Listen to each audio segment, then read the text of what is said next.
Bonsoir Patrick Boucheron. Bonsoir. Vous allez bien ? Et vous ? Ça va très bien, ça va très bien. Merci beaucoup d'avoir répondu à l'invitation du Live Histoire pour venir discuter avec nous ce soir. C'est un vrai plaisir de vous avoir. Mais il est partagé, ce sont mes débuts sur Twitch, donc il faudra être indulgent, évidemment. Ah, mais vous êtes un habitué du digital, maintenant vous êtes sur Arte, vous avez des vidéos sur YouTube et tout ça. Les gens vous connaissent un petit peu. On va voir. On va voir. En tout cas, je suis très heureux d'être là. Merci de votre invitation. Alors Patrick Boucheron, donc l'émission, on va discuter de votre cours sur la peste de 1347, un cours que j'ai écouté en partie, que vous avez donné au Collège de France. Mais on va aussi revenir sur vous, parce que voilà, vous avez quand même un parcours très, très riche. Vous êtes historien spécialiste de la période médiévale ainsi que de la Renaissance. Vous avez écrit une thèse sur l'urbanisme, les politiques, les grands travaux et le pouvoir princier à Milan, la fin du Moyen-Âge. Et depuis 2015, vous êtes professeur donc, au Collège de France. Vous avez dirigé un ouvrage ambitieux qui s'appelle l'Histoire mondiale de la France en 2017. Et vous êtes aux commandes désormais d'une émission sur Arte, comme je disais, quand l'histoire fait date. Quand est-ce que vous avez le temps de vous ennuyer, Patrick Boucheron, avec tout ça ? J'espère avoir le temps de m'ennuyer, parce que si on ne s'ennuie pas, on ne rêve pas. Ça, c'est important que les enfants s'en souviennent. Et si on ne rêve pas, d'une certaine manière, on fait toujours la même chose. Non, mais cela dit, c'est vrai que je suis un peu occupé. Je suis aussi très aidé. Voilà, il faut dire. C'est-à-dire que pour moi, l'histoire est un sport collectif. J'ai différents, j'aime bien travailler en bande, entre amis. L'histoire mondiale de la France, c'était ça. C'était aussi une manière de faire voir, entendre, ressentir et j'espère d'une certaine manière partager l'émotion et la joie de ce que c'est que de travailler ensemble, Et puis la télé, qui n'était pas mon genre, je ne voulais vraiment pas faire de la télé quand j'étais petit, mais c'est aussi ça, ce sont des rencontres.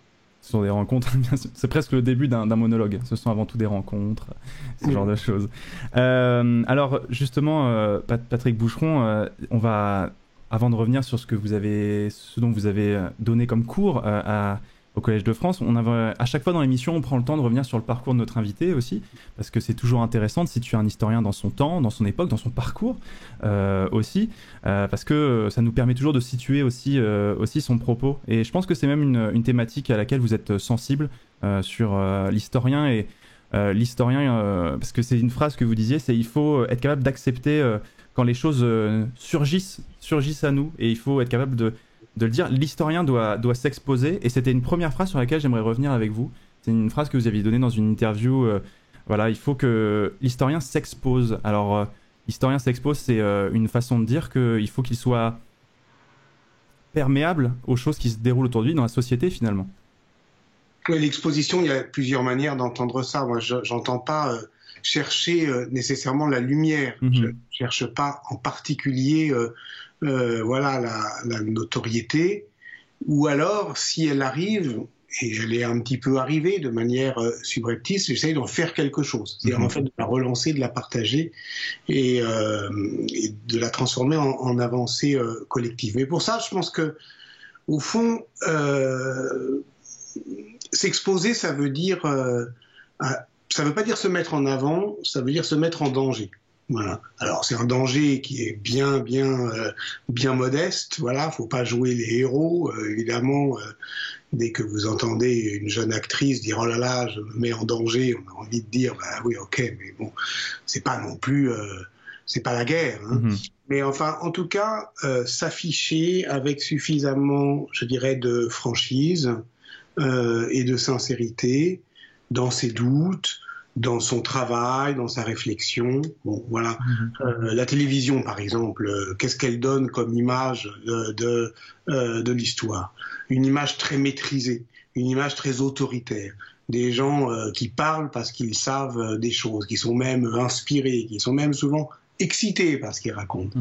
Et nous, ce qu'on a essayé de filmer dans cette émission qui commence sur Arte, donc il y avait Quand l'histoire fait date, ça c'est moi qui parlais surtout sur les dates, et à partir de samedi, du 10 avril, ça s'appelle Faire l'histoire, et là ce sont d'autres, moi je présente des historiens qui se lancent, qui s'exposent, et c'est eux qui s'exposent, et ils s'exposent comme ils sont.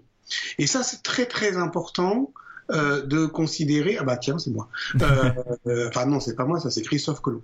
De considérer que, au fond, moi je pense que c'est important l'histoire, vous voyez. Voilà, je pense que on a le droit. N'importe qui a le droit d'articuler un discours sur le passé, mais que celui qui résulte d'un travail historien, donc d'historienne et d'historien de métier, n'a pas tout à fait le même régime de vérité. Voilà. Je pense qu'il faut le faire comprendre, le faire ressentir, que c'est une science quand même. Mais si c'est une science, elle ne s'affaiblit pas en produisant ses incertitudes, en produisant ses doutes.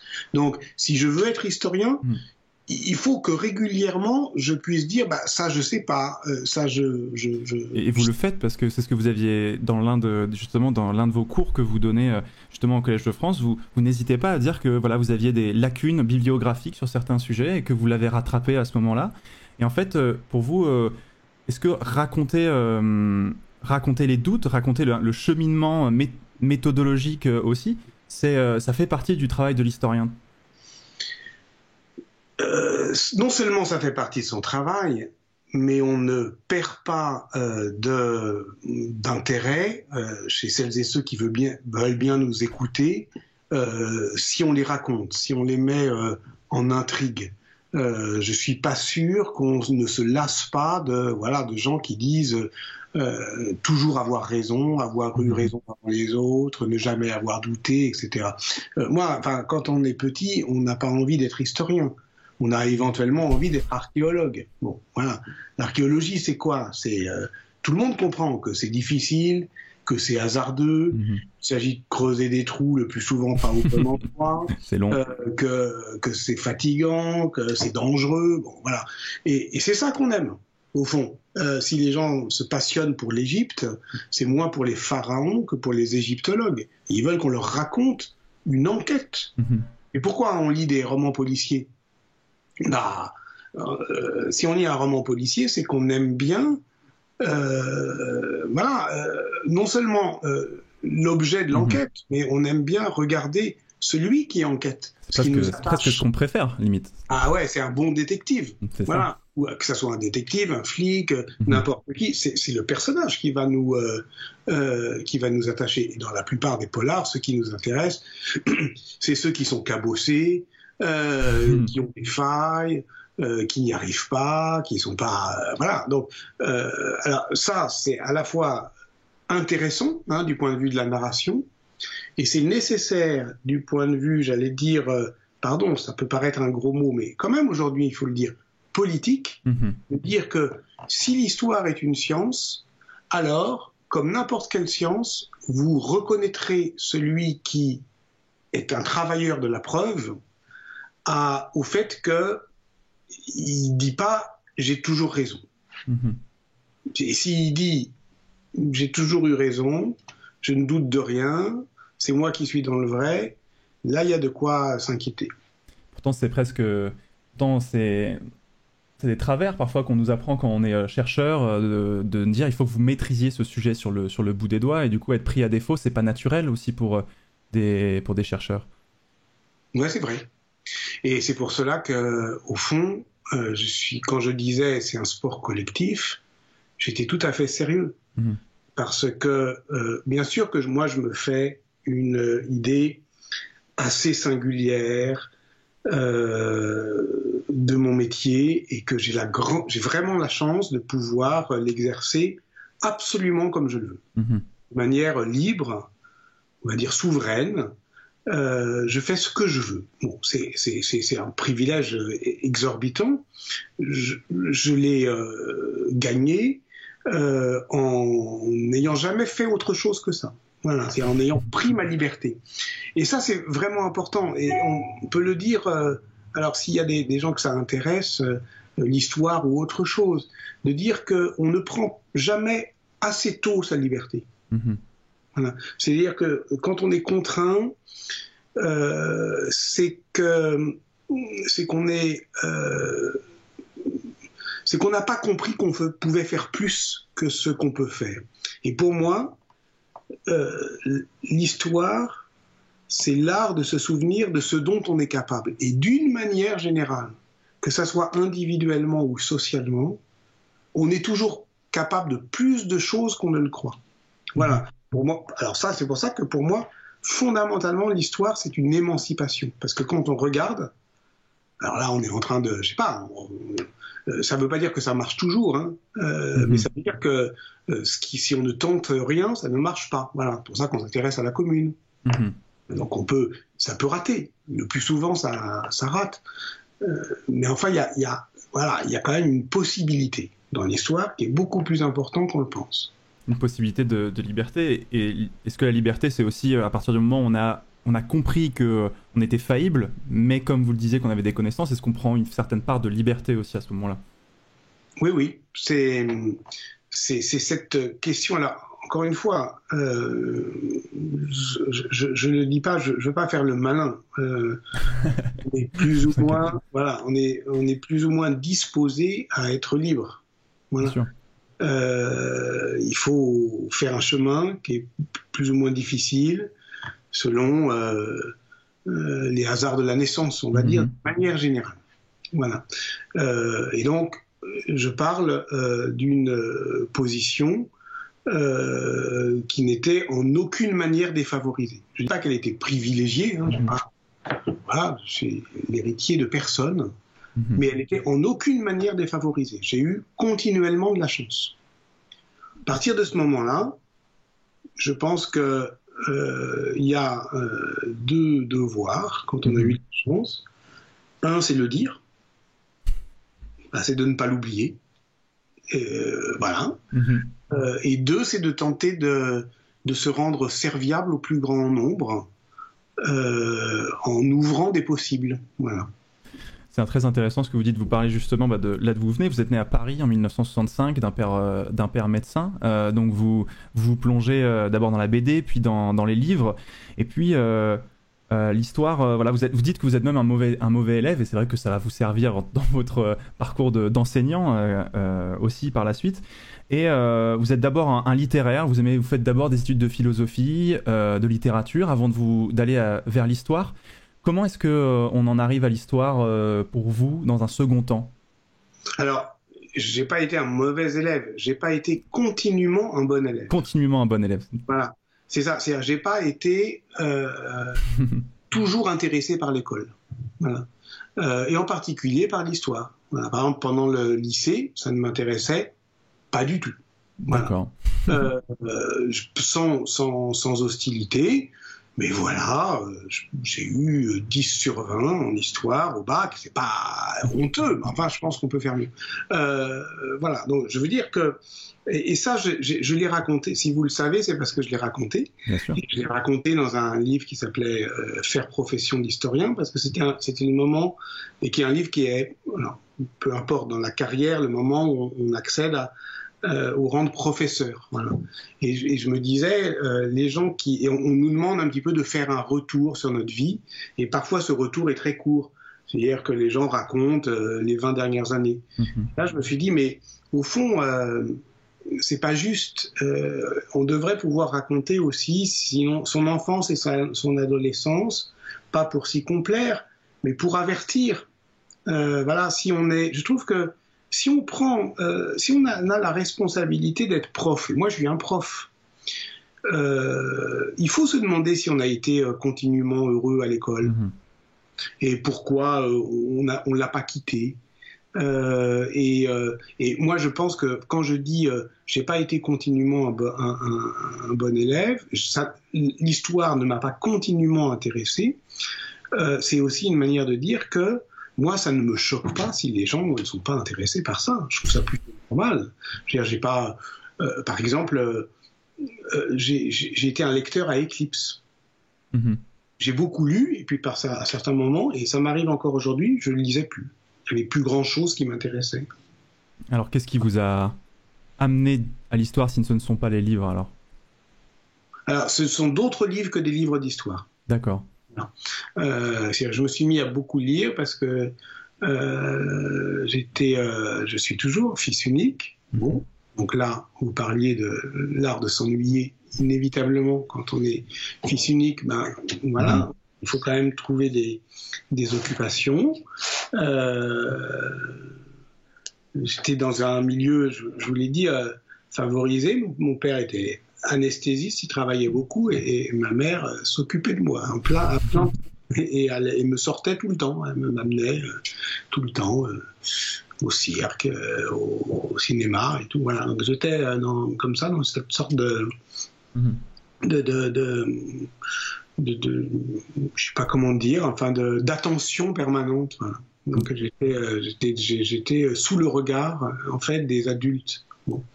Donc il fallait bien faire quelque chose. Il fallait bien grandir aussi, trouver des univers pour, on va dire, s'occuper également. Et alors on parle des années 80, donc ce qui intéresse, alors justement, là, je vous vois avec votre micro et votre casque. Oui. En fait, s'il y a un métier que j'aurais voulu faire, c'est la radio. Ah. Voilà. C'est ce à quoi à partir de 15 ans, j'en ai fait d'ailleurs, ça s'appelait les radios libres. Oui. C'était avant 80. Vous voyez. Oui, tout à fait, oui, les radios libres, bien sûr. Donc, faut rappeler que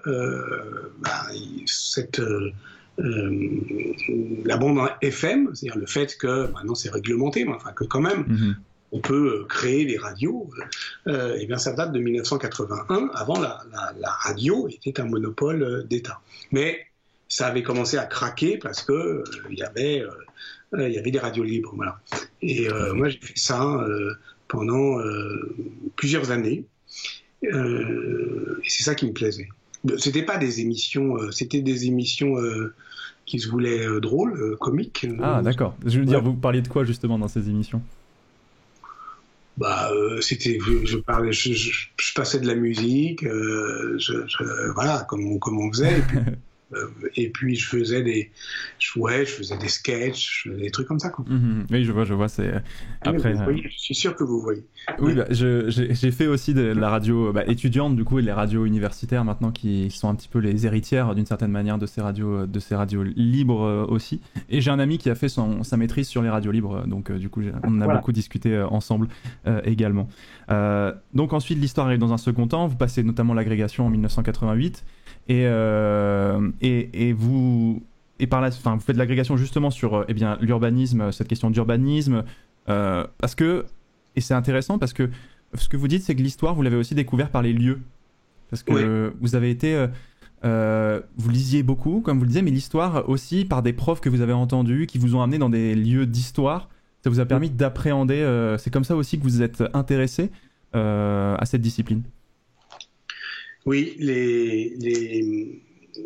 j'ai eu la chance d'avoir des profs d'histoire. En fait, si j'avais commencé à m'intéresser à l'histoire, c'est que j'ai eu il y a des voix.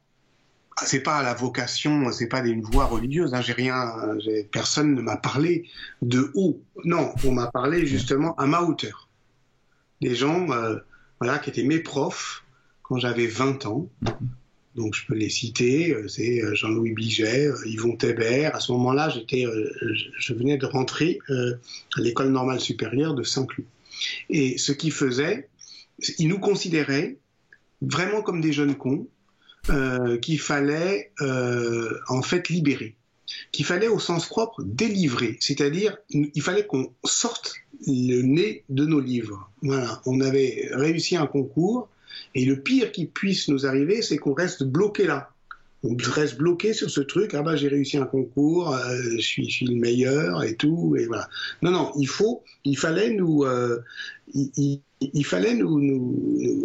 faire dévier de ça. Voilà. C'était leur objectif. Et le truc, c'était que ce qu'ils avaient trouvé, c'était de nous sortir de notre cocon familial, de notre petite et c'était des longs voyages d'études qui duraient 10 jours. Dans une ambiance un peu trash, quoi. Voilà, je pense qu'on pourrait plus faire ça aujourd'hui. C'est-à-dire vraiment, ça durait longtemps, on dormait pas beaucoup, voilà. D'accord. Et donc évidemment, il y a des trucs qui se passent. Et ce qui se passe, c'est que j'ai trouvé d'abord que parler de l'histoire l'histoire, non.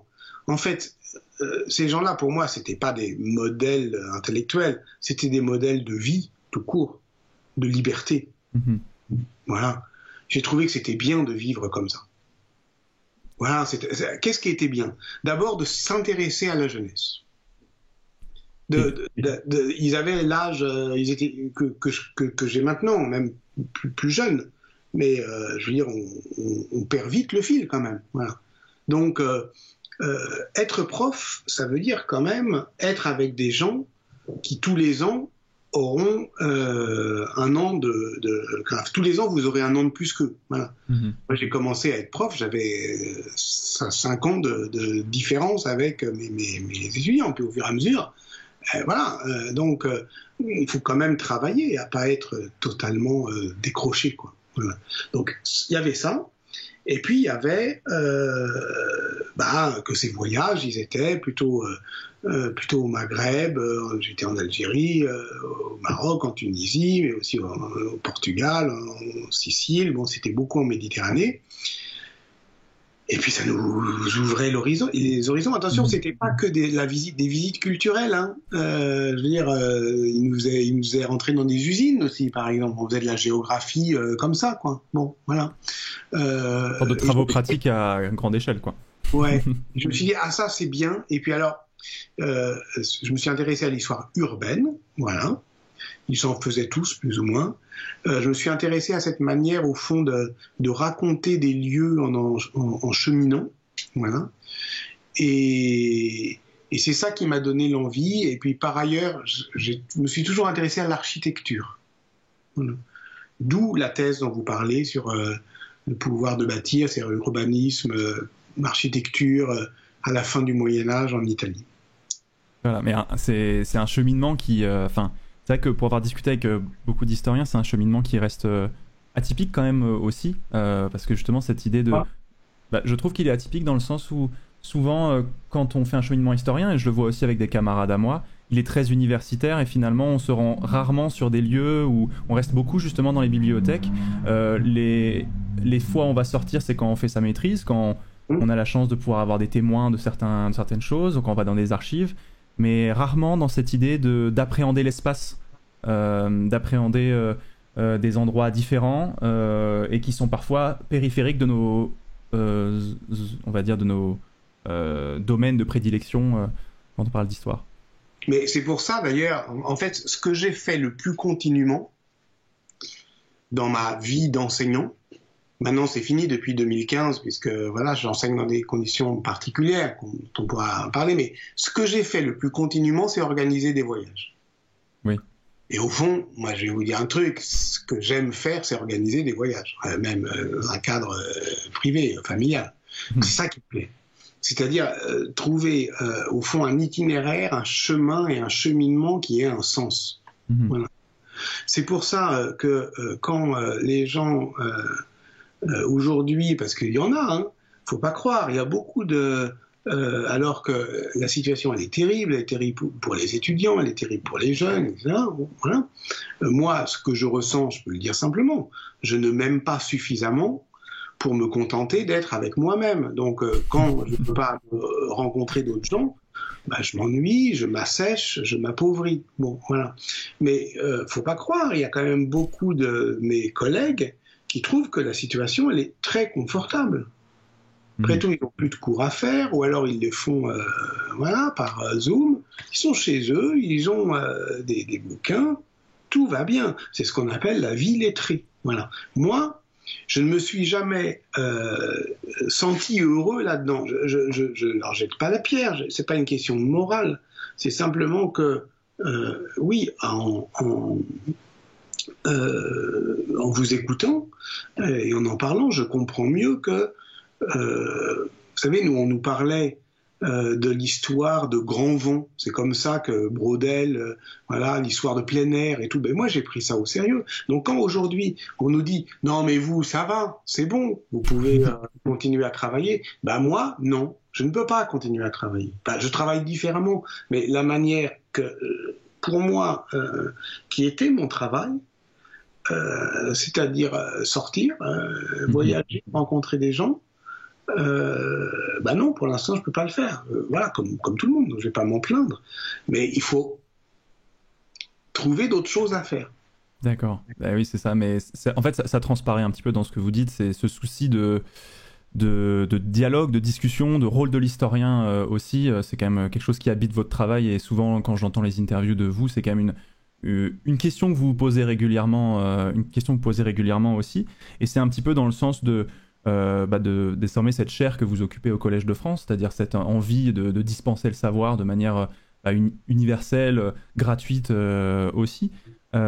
Justement, parlons du Collège de France. Donc, vous êtes, comme souvent on vous présente sur tous les plateaux télé, professeur Collège de France.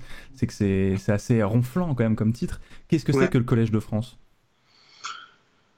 Alors, historiquement, c'est une très vieille institution puisqu'elle a été créée en 1530 et elle a été créée dans un souci humaniste européen, je ne vais pas faire l'article, mais voilà, pour y enseigner toutes les disciplines qui n'étaient pas enseignées à l'université. D'accord. Ah, on a une petite coupure. Aïe aïe. Petite coupure, je vais couper. Ah, je vais couper et on va revenir. On va revenir. Nous revenons.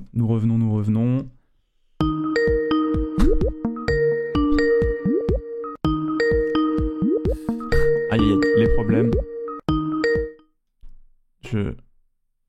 Oui, allô, ça avait coupé, c'est pour ça. Je me suis permis de... Je n'ai rien fait de malin. Je n'ai rien fait de malin. Ne vous inquiétez pas. Je vous fais confiance. Je vous fais confiance. C'est la connexion des fois qui peut. Ce n'est pas de votre faute. Est-ce que c'est quand j'ai dit mathématiques, quand j'ai dit hébreu, qu'est-ce qui nous a fait en fait? Ah, je sais pas. Non, on est parti à un moment donné. Vous disiez que c'était une ancienne institution. Et après, ça a coupé à ce moment-là. Je pense que c'est pour la fibre, c'est trop violent d'un coup. Ah d'accord. Voilà. Bon, alors je reprends là. Oui. Le Collège de France, c'est une institution qui a été fondée à la Renaissance, au temps de l'humanisme, pour y enseigner tout ce qui n'était pas enseigné à l'université. Les premières chaires, c'était le grec, docet omnia, ça veut dire on enseigne tout. Voilà. Et très vite, il fallait rajouter docet omnia omnes. On enseigne tout à tout le monde. Voilà. C'est le principe de la gratuité du savoir. Donc aujourd'hui, concrètement, c'est une institution de recherche. Il y a on fait tout, hein. On fait de la biologie, on fait de la chimie, on fait de la physique. Il y a plein de chercheurs, voilà, dans toutes les disciplines, médecine, voilà, philosophie, bon. À peu près moitié sciences exactes, moitié sciences humaines. Il y a une quarantaine de chaires, et historiquement c'est plutôt j'ai envie de dire une école de l'autre. C'est-à-dire que on a commencé à faire de la grammaire comparée, puis de la littérature comparée au 19e siècle, puis de la civilisation comparée. Et il y avait des orientalistes, des égyptologues, voilà. C'est pour ça que c'est prestigieux, parce que les égyptologues, c'est Champollion, etc. Donc il y a plein de gens prestigieux qui ont effectivement enseigné ici. Moi, ce qui m'intéresse, c'est effectivement ce projet qui a l'air extravagant, qui consiste en fait à donner la possibilité à des gens d'enseigner librement ce qu'ils veulent, d'enseigner la recherche en train de se faire gratuitement, c'est-à-dire à ceux qui veulent bien venir parce que ça les intéresse.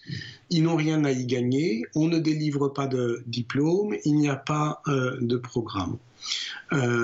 Et c'est ouvert à chacun. Et ce sont des cours qui sont à la fois de très haut niveau, mais très ouverts. Moi, j'ai eu la grande l'émotion, en fait, de retrouver en tant que professeur, ma voisine de palier, là où j'habite, qui de toute façon, depuis qu'elle est à la retraite, elle était infirmière, va écouter des cours simplement parce que ça l'intéresse. Donc il y a des amphis, on peut rentrer. C'est un des lieux les moins fliqués de Paris. on vous demandera jamais votre carte d'identité. Bon, maintenant c'est évidemment un peu compliqué, mais de toute façon depuis 10 ans, il y a le podcast, c'est-à-dire que les cours sont enregistrés. Voilà, et c'est pour ça que vous les avez vus. Et là, on compte en millions de vues, en millions de vues. Et c'est la première institution francophone de France. J'arrête de faire l'article, mais ce qui est intéressant pour nous, c'est qu'aujourd'hui, en temps de Covid, régulièrement, il y a des journalistes qui font des articles en disant « Ah ben c'est super, le Collège de France ouvre ses archives, rend disponibles ses cours, etc. Ils sont vraiment trop sympas. » Mais on l'a toujours fait. Mmh. C'est comme ça, en fait, que ça marche. Et d'une certaine manière, ce qui m'intéresse dans ce malentendu, c'est que, au fond, cette idée simple que c'est ouvert. Là, vous voyez, il n'y a pas grand monde. Hein. Ouais, c'est un peu plus clairsemé que d'habitude, oui. Oui, parce que ça, c'est les cours que j'ai fait cette année où j'avais le droit à ces étudiants un peu clairsemés. Et au fond, j'ai vachement aimé ça, quoi, parce que j'ai parlé à... Et c'est très bien de parler à 10 personnes, quoi, ça suffit. Hein. Donc, j'ai parlé à la fois à ces 10 personnes qui étaient là et à celles et ceux beaucoup plus nombreuses qui pouvaient m'entendre voilà, par le podcast. Et c'est marrant parce que cette idée simple qui est oui, c'est gratuit, oui, c'est ouvert, non, il n'y a rien à gagner, ni diplôme, ni voilà, ce qui fait, ça devient de plus en plus incompréhensible. Il faut le répéter. Oui, en fait, ça semble bizarre, c'est-à-dire que ça semble étonnant, en fait. Et en fait, surtout que c'est ouvert et pourtant les cours sont exigeants. Le propos, il est un peu, sans concession dans le sens où vous allez profondément dans les sujets que vous abordez. C'est-à-dire c'est du haut niveau en termes de connaissances aussi que vous et vos collègues du Collège de France proposez. Par exemple, pour moi, je n'en sais rien.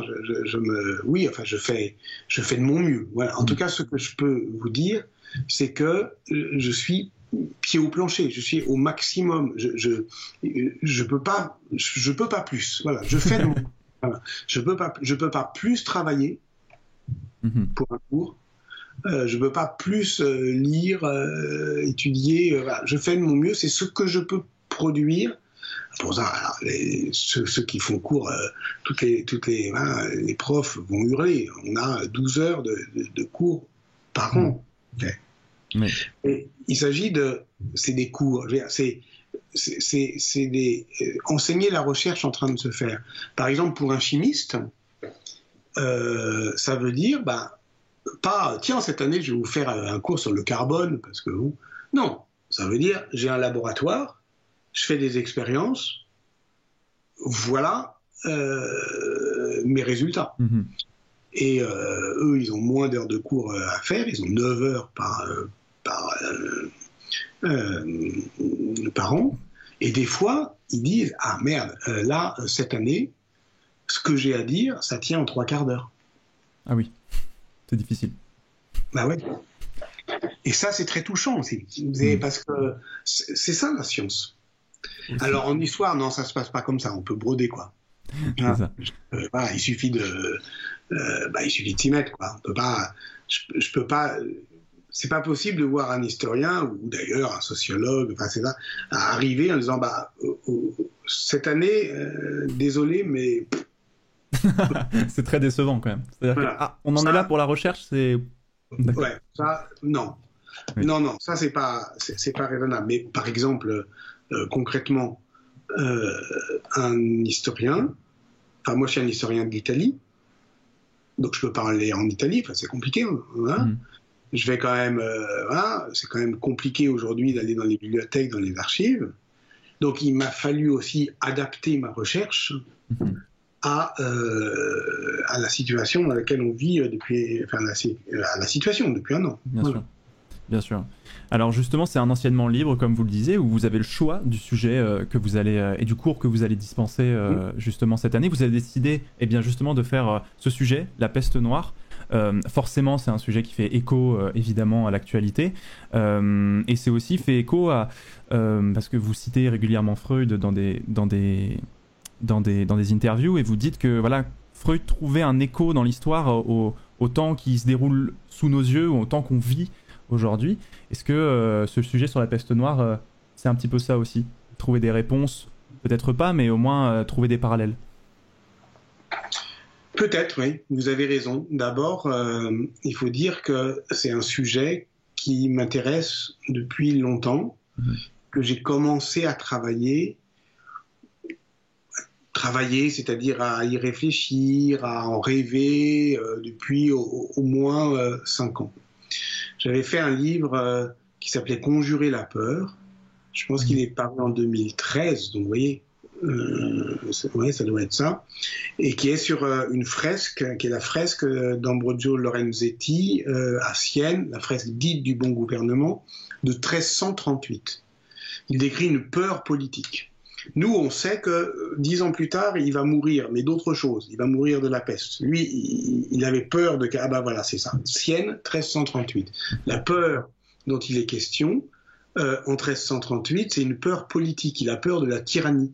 Il a peur que sa ville, Sienne, tombe sous la domination des seigneurs. Et il a raison d'avoir peur, mais en fait, ce qu'il ne peut pas prévoir, évidemment, c'est que tout ce jeu politique va être rebattu par la peste, dont il sera d'ailleurs victime 10 ans plus tard. Et puis on se rend compte que d'une certaine manière, et ça c'est quelque chose qu'on ressent aussi aujourd'hui, tout est en place. Voilà. C'est-à-dire que bien sûr qu'il y a des événements dramatiques, mais les événements dramatiques, ils font jouer des choses plus ou moins archaïques qui sont toujours déjà là. Voilà, toujours déjà là avant. Donc, en travaillant sur ça et en étant quand même plutôt spécialiste du XIVe siècle, je m'étais bien dit qu'à un moment ou un autre, j'aimerais travailler sur la peste. Voilà. Ça m'intéresserait. Et puis, dans cette émission-là, qui s'appelle Quand l'histoire fait date, j'ai fait un épisode sur la peste de 1347. Je crois qu'on l'a tourné en 2017. Ah oui, voilà. D'accord. Voilà. Et depuis, je vous mens pas, tout a changé du point de vue biologique, des sciences de l'environnement, qu'une représentation. Au fond, ce qui est documenté, comme souvent, comme toujours, c'est pas la catastrophe, ce sont les abords de la catastrophe. Par exemple, on voit que à Orvieto, c'est ce que je racontais en voix off pendant qu'il y avait les images que vous avez fait voir, à Orvieto, à un moment, on voit que la municipalité veut encadrer le prix des cierges. Ils veulent encadrer le prix des cierges, sans doute parce que le prix des cierges flambe. Pourquoi il flambe? Parce qu'on en a besoin. Pourquoi? Parce qu'on les fait brûler. Pourquoi? Parce qu'il y a beaucoup de deuil. Pourquoi? Parce que tout le monde meurt. Vous voyez, c'est quand même très indirect. Bon, tout ça, ça reste. Ça, c'est absolument passionnant. Mais qu'est-ce qui, depuis 2017, a changé? Eh bien, la science. Mais la big science, la hard. D'accord. C'est-à-dire l'ADN fossile, la génétique de l'agent pathogène, etc. On a fait notre film en 2017, et c'est en 2017 qu'on a séquencé l'ADN de Yersinia pestis, c'est-à-dire du bacille, de l'agent pathogène qui, mais on le sait depuis la fin du 19e siècle seulement, est responsable de ces différentes épidémies terriblement mortelles. Donc, ce qui m'intéressait, c'est au fond de dire, ben voilà, on a un vieux savoir historique, parce que l'histoire, c'est quand même voilà, des archives solidement robustes, etc. Bon, et puis je vais pas faire des découvertes à Orvieto, c'est comme ça, hein, voilà. Mais on a en revanche, on voit les choses différemment parce que il y a voilà, les sciences de l'environnement qui nous apprennent que à ce moment-là, le climat change. On comprend aussi qu'il y a des réservoirs animaux, c'est-à-dire que le pangolin du XIVe siècle, c'était la marmotte, c'était eux qui avaient le bacille. Voilà, donc il y a plein de choses nouvelles, et moi j'ai eu envie de le raconter. Et puis je pouvais le raconter parce que ça, c'est de la littérature scientifique qui est sur Internet, accessoirement, tu vois. Et je pouvais le voir sur mon ordinateur. Mais sauf que ce que j'avais pas prévu, c'est que ça nous intéressait directement avec l'épidémie. C'est moins le parallèle. Vous dites parallèle, c'est moins le parallèle que Freud justement disait, ce qui m'intéresse, c'est pas de résoudre les énigmes du passé, c'est de comprendre que la solution des énigmes du présent se trouve dans le passé. C'est plus fort encore. Bah oui, ça c'est comme la psychanalyse ou l'archéologie, c'est-à-dire, alors lui son problème c'était l'antisémitisme. Et il va chercher, oui, dans tous les sens du terme, en 38, en 39, il va chercher très loin, dans l'histoire de Moïse, dans l'histoire d'Akhénaton, les origines de cette énigme. En fait, il cherche à comprendre une énigme du présent. Voilà. Alors, je ne prétends pas que travailler sur la peste noire nous aide à comprendre l'épidémie d'aujourd'hui, peut-être, mais je me suis méfié de cette idée. En tout cas, ce qui est certain, c'est que vivre l'épidémie d'aujourd'hui m'a bouleversé. Voilà, m'a bouleversé comme homme et donc comme historien. Parce que si je suis le type dont je parle depuis le début, c'est-à-dire l'homme exposé, je suis aussi exposé à cette épidémie. Et donc, voilà, j'en parle différemment, fatalement. Fatalement. Et vous n'hésitez pas à le dire aussi. Et ça aussi qui est intéressant, c'est-à-dire que vous êtes transparent, je trouve, dans ce cours-là aussi. Vous n'hésitez pas à expliquer vos doutes, là où vous avez rattrapé aussi des fois, comme je disais, certains trous dans la bibliographie qu'il fallait désormais combler. Et j'ai trouvé que cette démarche était intéressante, justement, sur ce cours que vous avez donné sur la peste. Alors, justement, vous parliez on va dire des conséquences indirectes, des fois qui sont des informations indirectes qui découlent de cette peste. Alors vous parlez du silence aussi, ça c'est une thématique importante que vous abordez, mais vous parlez aussi, c'est l'ouverture quasiment de votre cours sur une jeune femme à Marseille qui a vu toute sa famille décimée par la peste en 1348 et qui, enceinte, est désormais, on va dire, livrée à elle-même dans cette ville qui a vu la peste arriver. Justement, d'où elle vient cette peste parce qu'on dit que ça vient de Chine, mais pendant longtemps on a cru que ça venait de Chine, alors qu'en fait c'est plus réellement le cas.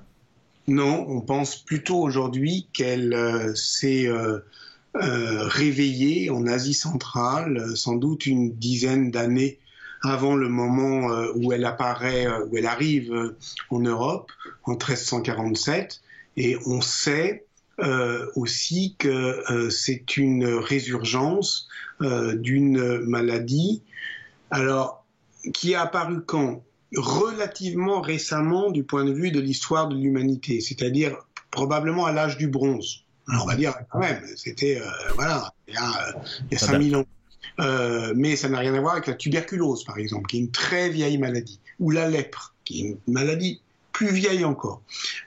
La peste, c'est une maladie assez récente dans l'histoire de l'évolution et mal adaptée à l'homme. Ça commence à nous intéresser. C'est d'abord une maladie des rongeurs. Voilà. C'est une maladie des rats, des gerbilles, des cervoises, des marmottes, voilà, tous les rongeurs. Voilà.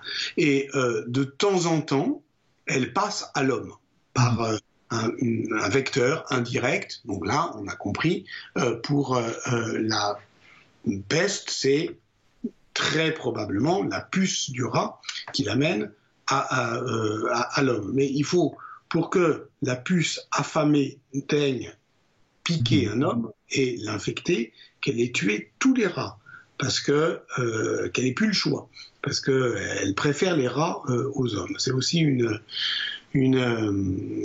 leçon d'humilité, c'est-à-dire que c'est d'abord une maladie animale, mais sauf que au fond depuis le néolithique surtout, depuis le fait qu'il y ait des densités humaines plus fortes, qu'on soit plus près des animaux, que les animaux soient domestiques soient aussi près des animaux sauvages, on sait qu'il y a une possibilité de ce qu'on appelle le saut d'espèces. Bon, c'est très exactement ce qui s'est passé en Chine du Sud avec l'épidémie actuelle et d'une certaine manière avec toutes les épidémies depuis 20 ans, toutes les épidémies de type SRAS qui sont des zoonoses, c'est-à-dire des épidémies qui passent de l'hôte animal ouais. À l'humain. À l'humain. Et ce qui est absolument fascinant, c'est que les pestes vraiment attestées historiquement, il y en a trois. Il y a trois pandémies. Il y en a une qui commence au temps de Justinien, au VIe siècle, dans les années 540, et qui va jusqu'au temps de Charlemagne un peu avant, dans les années 750. Et puis ensuite, après, il y a une sorte de silence épidémiologique, jusqu'au XIIIe, XIVe siècle. Et puis ensuite, ça repart. Ça, c'est Justinien. La peste justinienne, c'est aujourd'hui un événement qu'on est en train de reconsidérer. Il y a un livre qui a beaucoup fait parler de lui l'année dernière, qui est un livre de Kyle Harper, qui est un livre sur comment Rome a chuté. Et lui, justement, il reconsidère la chute de Rome, disons au 6e, 7e siècle, la chute de l'Empire romain d'Orient, dans une histoire globale où il y a, qui est une histoire pour aujourd'hui, où il y a des sciences de l'environnement, où il y a le rapport entre les humains et les non-humains, etc. Donc c'est une histoire beaucoup plus riche, qui compose des mondes. Moi, je trouve ça absolument passionnant. Et puis, il y a, moi, on m'a toujours dit, comme étudiant, on me disait, bon, le beau Moyen-Âge, c'est une croissance qui commence sous Charlemagne et puis qui culmine avec Saint-Louis. Et on sait aujourd'hui que cette lente croissance correspond à un silence épidémiologique. C'est un moment où cette maladie, elle existe toujours, mais elle est dans des réservoirs animaux, plutôt en Asie centrale. Et puis il y a un moment où il y a un changement climatique qui fait ressurgir cette maladie de l'endroit où elle était tapie, et puis ça arrive en Europe, et en règle générale, alors là c'est vachement intéressant parce que ça arrive en Europe, pardon, je continue, bien sûr, allez-y. Ça disparaît en 1720, ça c'est la deuxième pandémie, et puis la troisième, elle va se déclencher à la fin du 19e siècle, 1860, en Chine essentiellement. Et là, les savants européens se précipitent en Orient pour essayer de contenir là-bas l'épidémie et pour la contenir, de la comprendre. Et c'est là où entre-temps, il y a eu une révolution, qui est la révolution de Pasteur. On a compris effectivement que cet agent pathogène, ça pouvait être un microbe. Et il y a un des pasteuriens, Alexandre Yersin, qui découvre le bacille de la peste. Mais la troisième pandémie de peste, elle ne concerne que l'Orient. Il faut dire aujourd'hui encore que la peste est une maladie qui existe toujours. Elle n'a pas été éradiquée. Elle fait quelques centaines de morts par an, parfois plusieurs milliers, comme en 2017 à Madagascar. Ça reste quand même, Yersinia pestis, l'agent pathogène le plus meurtrier, et c'est un enjeu majeur de bioterrorisme. Et c'est pourquoi il y a plein de recherches scientifiques très poussées sur la peste. Encore aujourd'hui. Surtout aujourd'hui. Et dont nous, les gentils médiévistes, on reçoit les retombées. Donc je me suis mis à lire de la biologie, microbiologie cellulaire, des trucs sur les ectoparasites des marmottes. Je ne pensais pas pouvoir lire ça.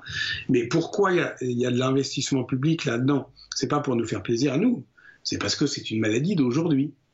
Ça, c'est vachement intéressant. Donc, c'est-à-dire, et il y a aussi l'idée que, au fond, ce que j'ai appelé l'orientalisme épidémiologique, c'est-à-dire l'idée que la peste, elle vient toujours d'Orient.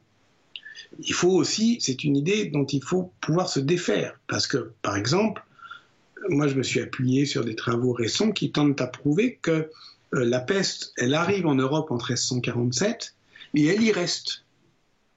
Et que nous aussi, on a des marmottes. Il y avait des marmottes en Asie centrale, mais il y a aussi des marmottes dans les Alpes. Et c'est peut-être elles, vous les regarderez différemment, c'est peut-être elles qui étaient les réservoirs de peste. Et donc, c'est une toute autre histoire si on dit, mais la peste, elle n'arrive pas en Europe, elle devient endémique en Europe. Voilà. Attention. Hein. Ah bah la voilà, la marmotte. Eh oui, donc elle est responsable. Attention. Elle est responsable, donc. Responsable, mais pas coupable. C'est pas de sa faute. Elle en meurt, hein, d'abord. Voilà. Bon, mais le problème, pourquoi j'ai commencé par parler d'un deuil personnel, une Marseillaise qui s'appelle Aïsseta Paola, que je trouvais dans les archives notariales, effectivement, de Marseille en 1347, parce que je pense que l'histoire, ça se raconte à hauteur humaine. Et l'histoire de la peste, c'est quand même, par exemple, pour ce qu'on appelle la peste noire, c'est-à-dire l'épisode cataclysmique. Voilà. Vous avez reçu mon ami Christian Ingrao. Bon, ben voilà. Il parle du paroxysme. Bah, il y a un moment paroxystique dans la peste. C'est 1347, 1352.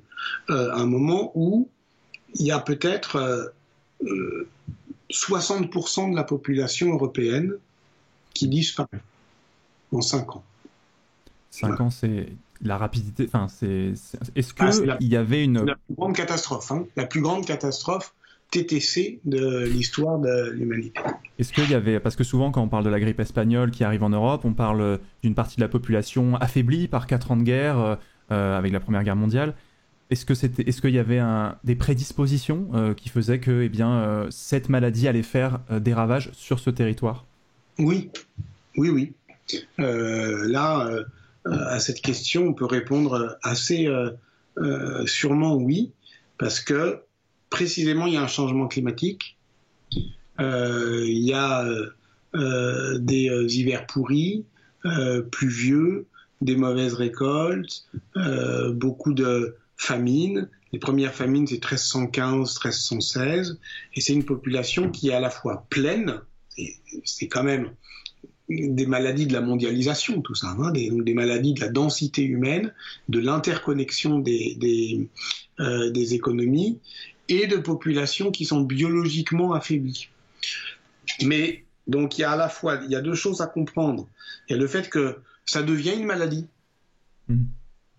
Et une maladie, quand elle arrive, elle s'inscrit dans un concert de maladies, dans le premier historien du sida, Mirko Gromek, a appelé une pathocénose, c'est-à-dire on vit avec nos maladies. Si aujourd'hui on meurt plus du cancer, c'est parce que justement il y a eu la révolution pasteurienne et que, en tout cas pour les populations riches, on meurt moins de maladies infectieuses.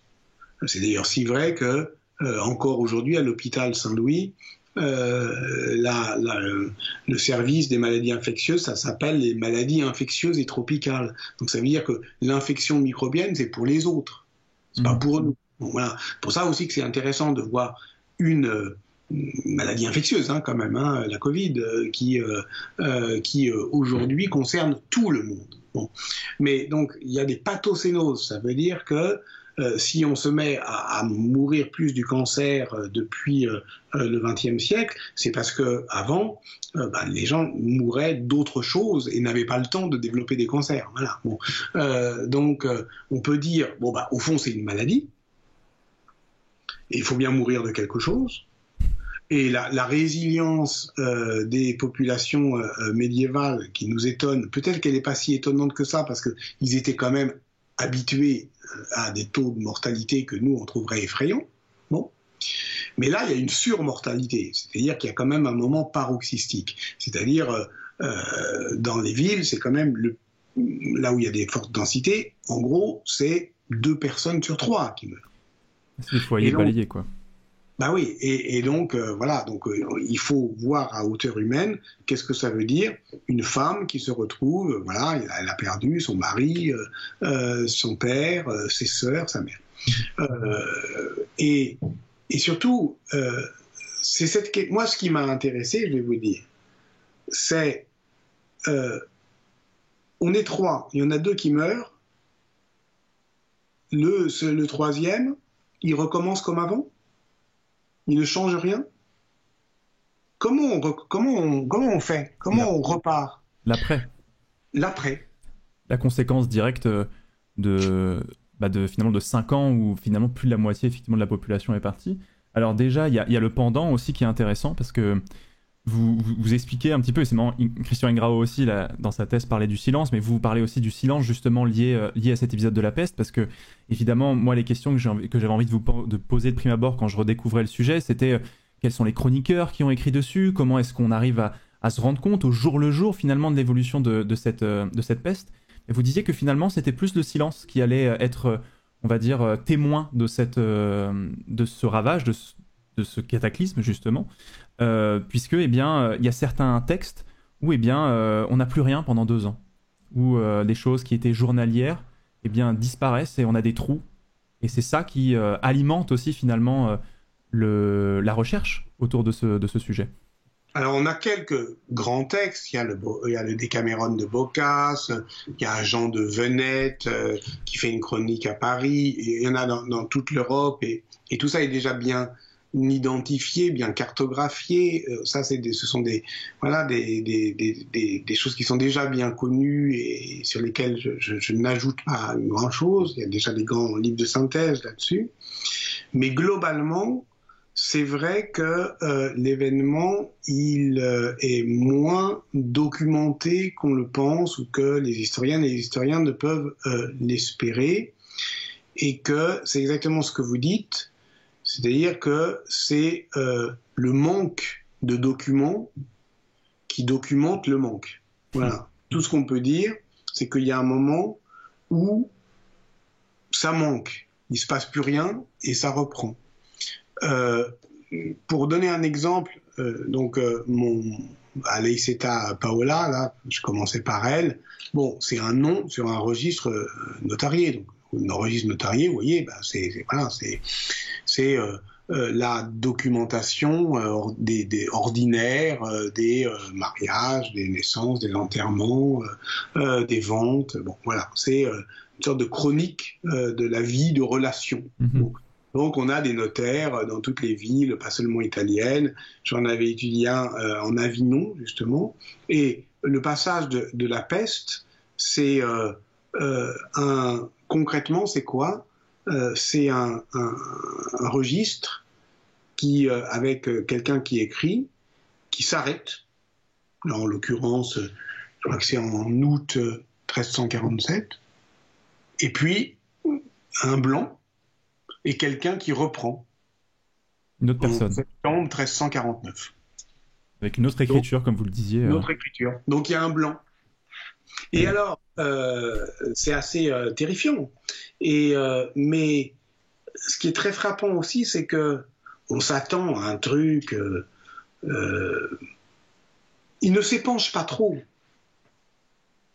Il y a une pudeur par rapport à ça? Je sais pas comment une incompréhension peut-être. Comment on l'a nommé, mais enfin en tout cas, j'ai évidemment repéré, parce qu'on a besoin de ça aussi, on a besoin d'un peu de pathos. Il y a effectivement quelques, on trouve toujours des choses qui ressemblent à l'idée qu'on pourrait s'en faire. Donc j'ai cité des moines qui écrivent, voilà, la mort s'approche, je vais mourir, hein, je meurs, je suis en train de mourir, adieu. Bon, voilà. Mais le plus souvent, c'est pas ça. Le plus souvent, c'est pas ça. Le plus souvent, il y a une sorte de, alors oui, on a beaucoup sans doute abusé du terme de sidération, mais vous comprenez ce que je veux dire. Oui. Il y a une latence. Voilà. Et ça peut être un petit peu ça peut être intéressant pour aujourd'hui. C'est-à-dire que et c'est là où la psychanalyse nous aide. Parce qu'elle... C'est que on sait bien qu'il y a le trauma et il y a le post-trauma. Donc tout le monde peut. Alors ça vaut pour le 13 novembre. Bon, voilà, tout le monde s'est passionné pour en thérapie sur Arte. Ça vient pas de loin. Ça vient pas de. Voilà, ça vient de nous en fait. C'est normal parce que on comprend que on peut vivre la même chose au même moment ensemble, mais ensuite après on sera chacun seul face au tempo qui est singulier du post-trauma. C'est-à-dire certains vont être tout de suite choqués, en deuil, puis ensuite, voilà. D'autres ne vont pas s'en remettre. C'est effectivement le texte de Freud, de Deuil et mélancolie, mais qu'il écrit pendant la Première Guerre mondiale. Ouais. Qui ne parle pas simplement des deuils familiaux. Et il voit bien qu'il y a des soldats qui reviennent. C'est ça qu'il voit. Il y a des soldats qui reviennent du front. Alors, il dit, ça va, ouais, ça va. Et puis il s'effondre 4 ans plus tard. Il s'effondre. Ou 4 semaines plus tard, ou 4 mois plus tard. Voilà, chacun est à son rythme, en fait. Et je pense que les sociétés répondent de la même manière au traumatisme.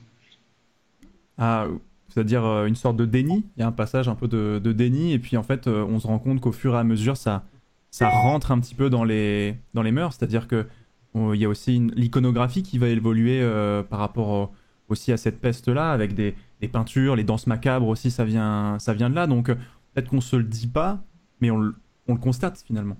C'est ça. Les danses macabres, ça vient après, mais ça vient bien après. Voilà. C'est-à-dire que on a très peu de représentation de la peste noire contemporaine de l'événement, où on dit tiens, là ils ont peint ce qui leur arrivait. Simplement, ce qu'on peut dire, c'est que compte tenu de ce qui leur est arrivé, ils ne vont plus peindre de la même manière. Voilà. Ça, c'est une danse macabre de la Ferté-Loupière, c'est ça ? Je crois, oui, c'est ça, oui. Hein, c'est ça. Mais elle est plus ancienne. Enfin, elle est plus récente, je veux dire. Hein, elle est du 15e. Et évidemment, ça représente ça. C'est-à-dire que ça représente le cortège funèbre de gens de conditions diverses, des riches, des pauvres, etc., qui sont tous pris par le même événement.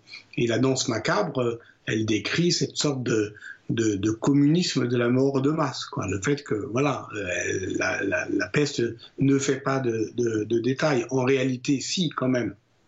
Elle va quand même tuer plus de pauvres que de riches. Puis les riches pourront se barrer, pourront partir, se réfugier. C'est ce que raconte Boccace dans le Décameron. Mais donc les riches vont moins mourir que les pauvres, mais certains vont mourir. Il y en a avoir beaucoup quand même. Des rois et des évêques et des grands et des puissants, et c'est suffisamment frappant pour voilà, pour être pas tout de suite représenté. Il y a un moment de latence, et puis ça commence à être représenté. Il y a une sorte, voilà, c'est une sorte de, comme dit, le traumatisme et se digère aussi un petit peu et se raconte après dans le temps. Alors en partant de Marseille, justement, elle arrive en 1347, cette peste, et au lendemain justement de ce XIIIe siècle qui va connaître aussi l'agrandissement des villes, les universités aussi qui apparaissent. On a de grands centres urbains où les gens sont serrés les uns avec les autres. Comment est-ce que, on va dire, cette peste va agir selon l'espace aussi, c'est-à-dire que on parle surtout que dans certaines villes, la mortalité explose parce que la ville est un lieu qui est favorable au développement de la peste. Ouais, je parlais tout à l'heure du roman policier. Ce qu'on aime bien dans le roman policier, il y a deux choses qu'on aime bien dans le roman policier. On aime bien être surpris ou impressionné par un enquêteur plus intelligent que nous, type Sherlock Holmes, mais on aime bien aussi comprendre quelque chose avant les protagonistes. Et là, avec la peste, évidemment, c'est terrible, parce que nous, on sait ce qui leur arrive. Bien sûr. Mais eux n'en ont aucune idée. Pourquoi ? Parce qu'ils vivent dans un monde sans microbes. Il y a peu de maladies ? Non, mais je veux dire, ils savent pas qu'il y a des microbes. Oui, c'est ça, tout à fait. Donc, ils sont persuadés, ils ne peuvent pas imaginer la contagion directe, comme celle que l'on constate aujourd'hui. Mais on la constate parce qu'on sait qu'elle existe. Voilà. Donc, eux, ils ont, du point de vue de l'histoire médicale, mais ça, c'est vrai aussi de l'Antiquité, il y a deux types de maladies. Il y a les maladies individuelles et les maladies générales. Bon, les maladies individuelles, vous tombez malade, on est dans la même pièce, vous tombez malade, moi pas. C'est donc que vous avez bouffé un truc qui est pas bon, ok ? Oui, je comprends. Voilà, donc le truc qui vous singularise, c'est ce que vous mangez. Mm-hmm.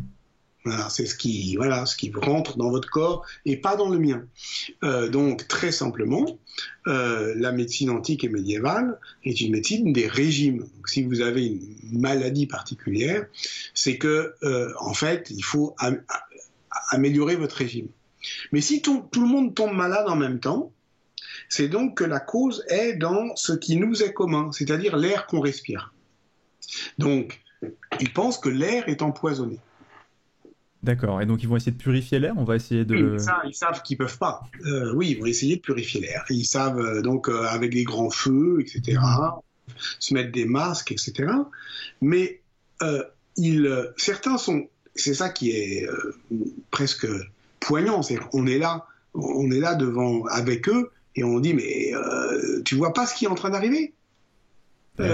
Là, tu es en train de... Tu t'approches d'un homme malade et tu tombes malade à son tour. C'est donc qu'il te transmet quelque chose. Mmh. Mais non, la contagion par contact, eux, ils n'y pensent pas. C'est vrai qu'on se dirait que c'est une réflexion presque logique pour nous aujourd'hui de se dire si tu as été en contact avec cette personne, évidemment que c'est toi aussi qui va tomber malade, mais eux, ça ne leur effleure même pas l'esprit. C'est-à-dire que... Alors, ils imaginent un truc indirect, c'est-à-dire qu'ils pensent que quelqu'un qui est malade eh bien, a une haleine qui va empoisonner l'air, que l'air ensuite, qui est, bon, c'est pas très loin d'un contact par direct. Alors, par ailleurs, qu'est-ce qu'on sait ? Que la peste a plusieurs modes de transmission. Le plus courant, c'est le mode de transmission indirect, donc par la puce. Donc la puce me pique, je suis malade, elle te pique, tu es malade. Et c'est là, tu es malade de la peste bubonique. Voilà. Il y a aussi une peste pulmonaire qui est qui peut être transmise par contact. Mais de toute façon, ils n'ont aucun moyen de lutter contre. Et aujourd'hui, on n'en a pas beaucoup d'avantages. Hein. Ils utilisaient c'est pour ça qu'on voit aussi ces médecins qui vont... Oui, alors là, on a vu le fameux... Ça, c'est une image du XVIIe siècle, hein. Mais on voit effectivement le fameux médecin de peste avec son bec d'oiseau, avec ses vésicles. Donc dans le bec d'oiseau, on mettait des herbes odoriférantes, on mettait des épices, etc. Longue tunique, gants, chapeau, enfin pour se protéger. Mais en fait, il se protège des miasmes qui sont dans l'air. Mais c'est ça justement ce que vous disiez, c'est une façon de purifier un petit peu avant que ça arrive en nous justement. Voilà. C'est ça. Et donc, est-ce qu'il y a, du coup, on trouve la réponse où on la trouve dans le divin, ou est-ce qu'on, à l'époque, j'imagine, ou est-ce qu'on se tourne aussi vers des médecins qui vont chercher d'où ça vient? Alors, ce qui est très intéressant, c'est que, alors, bien sûr, on est dans un monde, voilà, saturé de Dieu, donc on va dire que c'est un châtiment divin et que on est puni de quelque chose. Et il y a des réactions en chaîne, à la fois des réactions de piété, des réactions de haine aussi. On va s'attaquer aux lépreux, on va s'attaquer aux juifs. Comme à Strasbourg, par exemple. Oui, comme à Strasbourg, il y a des pogroms, on va les accuser d'avoir empoisonné les puits, donc effectivement, tout ça est très archaïque, c'est-à-dire qu'il y a des stéréotypes qui reviennent, etc. Et bon, voilà. Il y a tout ça, mais il y a aussi une tentative de rationalité. Alors évidemment, les médecins n'ont aucun moyen de trouver un remède, et ils le savent, mais ils le tentent quand même. Par exemple, le roi de France, la première chose, Philippe VI de Valois, quand l'épidémie arrive à Paris, il demande à la faculté de médecine de l'université de Paris de lui rendre un rapport. Voilà. Et le rapport dit, c'est une sorte de conseil scientifique. Il dit, ben, voilà ce qu'on pense être les causes de la maladie. Bon. Et puis, il y a aussi, c'est à ce moment-là que naît la notion de santé publique. Voilà. D'accord. C'est-à-dire que il faut prendre des décisions, y compris d'ailleurs des décisions qui consistent à limiter les libertés de circuler, à imposer des quarantaines, à fermer les villes, tout ça au nom de la santé publique.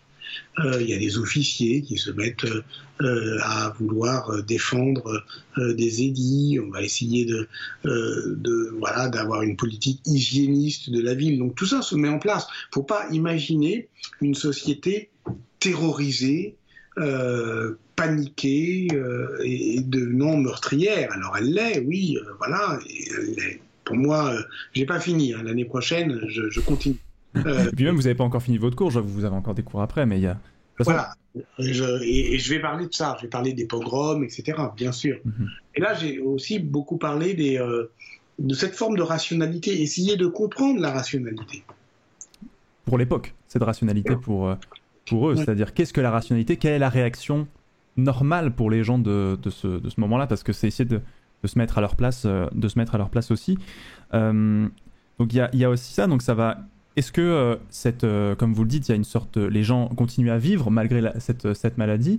Est-ce qu'on observe un bouleversement du corps social avec cette... Est-ce que la société en est chamboulée finalement? Est-ce que directement après, sans parler des pouvoirs en place, ce genre de choses, mais est-ce qu'on voit peut-être des changements après les 5 ans meurtriers qui ont vu plus de la moitié de l'Europe disparaître? Alors... ça, c'est une question que l'historiographie a scrutée depuis longtemps. La question de, par exemple, la reprise économique. Il y a ce qu'on s'attend à voir, on le voit quand même. Par exemple, augmentation des salaires, du fait de la réduction drastique de la main-d'œuvre. Voilà, il y a pratiquement plus de travailleurs. Et donc, ceux qui restent peuvent revendiquer un meilleur salaire. Les villages désertés, la déprise agricole. Ça, c'est des choses qu'on voit dans les archives et qu'on voit aussi dans les nouvelles sources des sciences de l'environnement. Je vais vous donner un exemple. Aujourd'hui, l'archéologie, c'est pas seulement chercher des bâtiments ou chercher des vestiges. Ça peut être simplement n'importe où faire des prélèvements de terre et le dater et étudier le pollen. D'accord, oui. c'est-à-dire les pollens fossiles, c'est-à-dire voir quel est le couvert végétal à un moment donné. On sait que dans les régions méditerranéennes, l'espèce végétale de recolonisation, quand il y a eu une déprise humaine, c'est le pin. De toute façon, vous le voyez, quand il y a des espaces qui ont brûlé, l'essence végétale qui va revenir le plus vite et qui va tout coloniser, c'est le pin. Eh bien, on voit très clairement, dans la seconde moitié du XIVe siècle, dans nos bilans des pollens anciens, les pins augmentaient. Donc, ça veut dire effectivement qu'il y a eu une déprise agricole. Voilà. Donc tout ça, ça s'étudie. C'est évidemment très intéressant. C'est une société qui est quand même traumatisée, voilà, et qui se reconstruit. Voilà. Après, elle se reconstruit sur les mêmes bases. Moi, c'est ça qui m'intéresse, c'est-à-dire en croyant au même Dieu, en obéissant aux mêmes lois, et en ayant confiance au même roi. Ça peut paraître assez étonnant, mais voilà. Par exemple, la première législation, à peu près dans toute l'Europe, c'est pour limiter les salaires. Parce qu'il ne faudrait pas non plus que les travailleurs en profitent. Oui. Voilà. Donc les premières législations, en fait, de réaction à la peste, c'est pour limiter l'augmentation des salaires. Donc ça, je trouve que c'est très intéressant. Après, j'avais commencé par cet exemple de cette veuve, Aleiceta Paola, parce que à Marseille, dans notamment les milieux artisanaux, on se rend compte que beaucoup de gens sont morts, donc il y a beaucoup de veufs et de veuves. Est-ce que les hommes meurent plus que les femmes? C'est très débattu. Là, les archéologues, on fait de l'archéologie funéraire, on trouve des cimetières de peste, on fait des prélèvements ADN sur les restes osseux, etc. Globalement, c'est pas impossible. En tout cas, il y a beaucoup de femmes qui restent seules, qui sont seules, et donc qui vont devenir elles-mêmes laboureuses, vigneronnes, etc. Donc c'est plutôt un moment où, exactement comme après les guerres ou pendant les guerres, oui. Les femmes prennent plutôt plus de responsabilités. Mais vous interrogez finalement sur le fait que cette reprise, elle a été économique certes, mais finalement elle n'a pas amené de remise en question profonde de la société. C'est-à-dire qu'on a repris presque une vie comme elle s'était arrêtée quelques années auparavant. Ce qui peut être intéressant effectivement pour nous aujourd'hui, c'est de rappeler que les grands événements ne font pas nécessairement les grandes conséquences. Ou pas tout de suite, ou pas immédiatement, ou pas mécaniquement. Voilà. Donc ça veut dire qu'on ne doit pas attendre forcément de grands changements politiques d'une catastrophe comme celle-là.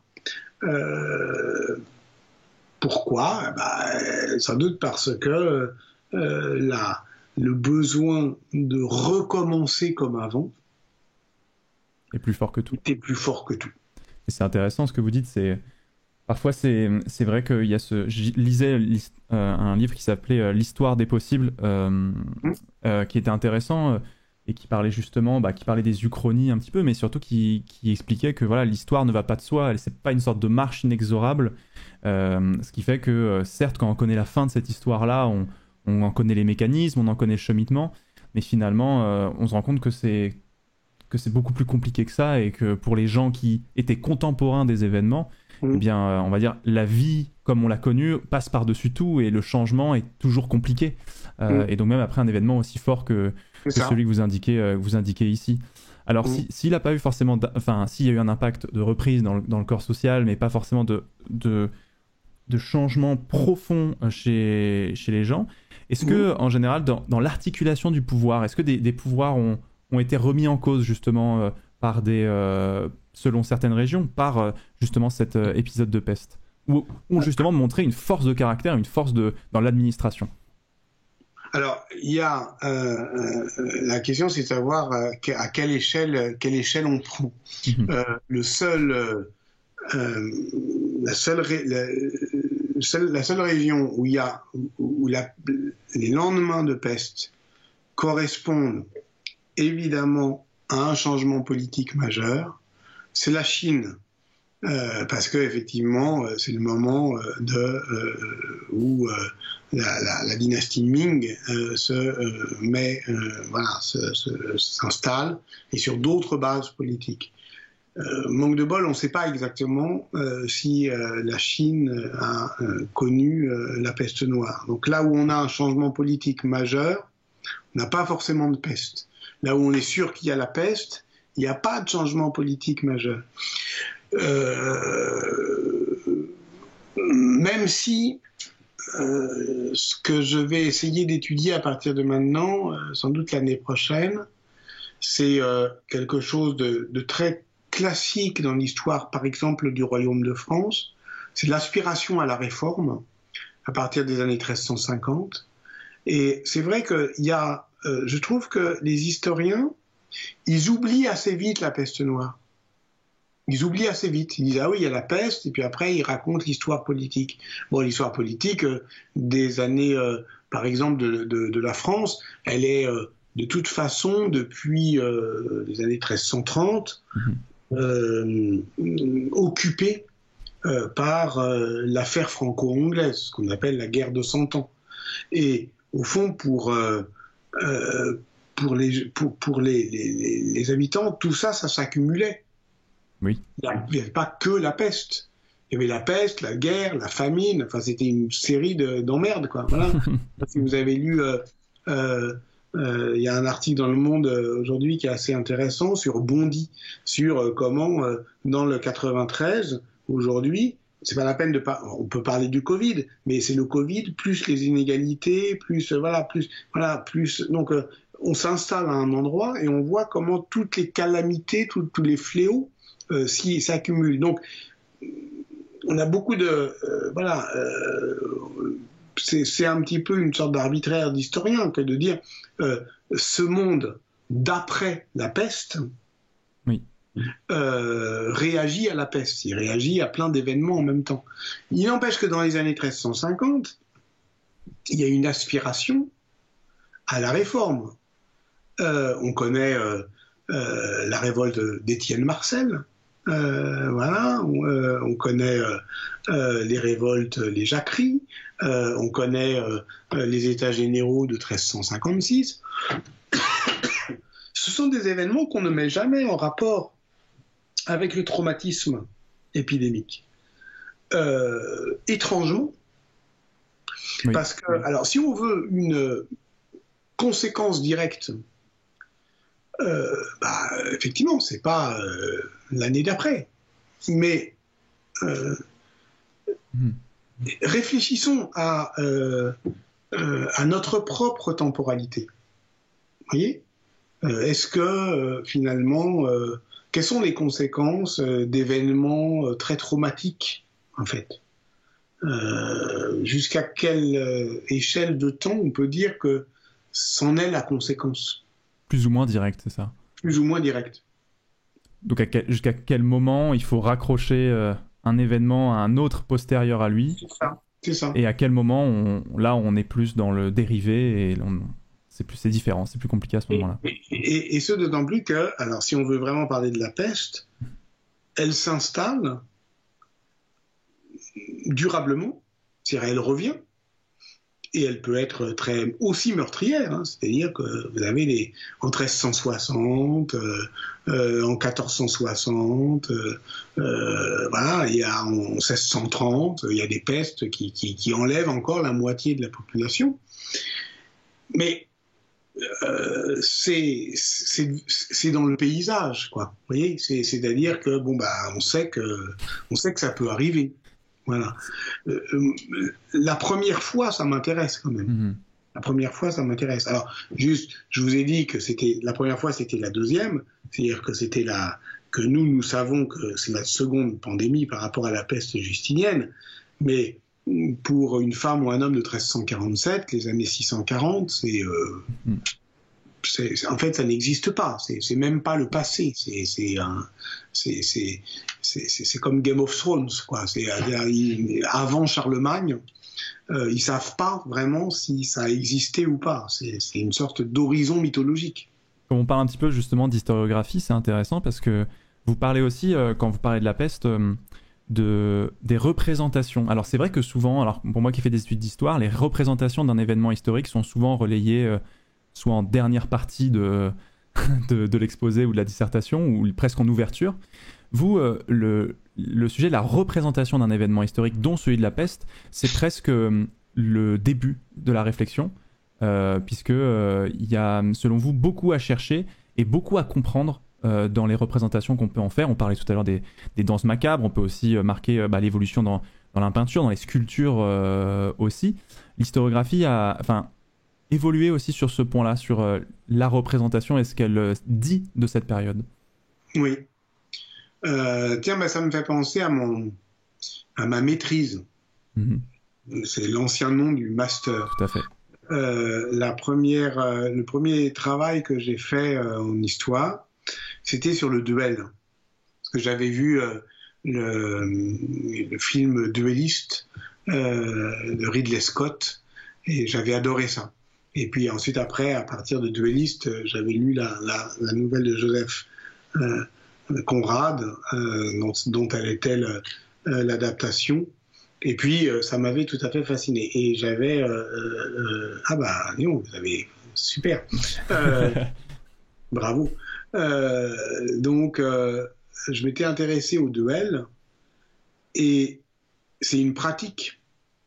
Mais on ne se battrait pas en duel si on n'en avait pas une représentation préalable. Oui. Voilà. Et on ne se bat pas en duel si on n'a pas lu des romans de duellistes. Si on ne veut pas ressembler à une certaine représentation héroïque. Voilà. Et donc, si on veut faire l'histoire de la pratique du duel, la représentation n'est pas la cerise sur le gâteau, c'est le préalable. Parce que vous voyez, ces gens-là, regardez, ils font des gestes, ils ne les inventent pas, ces gestes. C'est codifié, oui, tout à fait. C'est codifié. Voilà. Donc, la question, c'est pas seulement où est-ce qu'ils ont appris à se battre comme ça, c'est qu'est-ce qu'ils ont dans la tête pour que cette manière de se battre désigne pour eux une communauté de valeurs.